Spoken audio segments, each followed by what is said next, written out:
دا چې تاسې وینئ اوبه نه بلکې ډیزل دي، خو بیا ولې په دومره لویه کچه بې ځایه تویېږي؟ راځئ د دې لامل وګورو. په اصل کې ایران چې له لسیزو راهیسې له سختو نړیوالو بندیزونو سره مخ دی، له همدې امله ایران نشي کولی خپل تیل په رسمي او عامه توګه نړیوالو هیوادونو باندې خرڅ کړي، ځکه یې د تیلو ارزښت له اوبو هم کم بلل کیږي. همدا لامل دی چې د قاچاقبرانو لخوا په ډیره لویه کچه تیل په قاچاقي توګه پاکستان او نورو مختلفو هیوادونو ته راوړي، او ځینې حتی د افغانستان نیمروز، هلمند او فراه ولایتونو ته هم په بیلابیلو لارو قاچاقوي. ځینې خلک د موټرو په واسطه، ځینې حتی د موټرسایکلو په واسطه راوړي، خو دا لارې دومره خطرناکې ځکه دي چې اصلا لارې نه دي.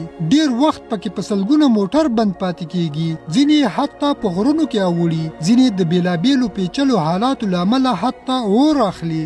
ډیر قاچاقبران دا تیل د کښتیو پر مټ هم انتقالوي، خو په دې طریقه دوی نشي کولای ډیر تیل انتقال کړي، او هم یې په سمندر کې د وختو احتمال زیات وي. همدا لامل دی چې اکثریت یې د ایران او پاکستان سرحد ته په رسیدو سره د ځمکې په سطحه تیل اچوي، او د خفیت تونلونو په واسطه یې د سرحد بله خوا د پمپونو په واسطه ترلاسه کوي، چې ترلاسه کولو وروسته یې په ډیره لوړه بیه په بازارونو کې پلوري. په دې ټولو قاچاقي کیسو ایران هم ښه پوهیږي، خو بس د بندیزونو له امله پرې سترګې پټوي.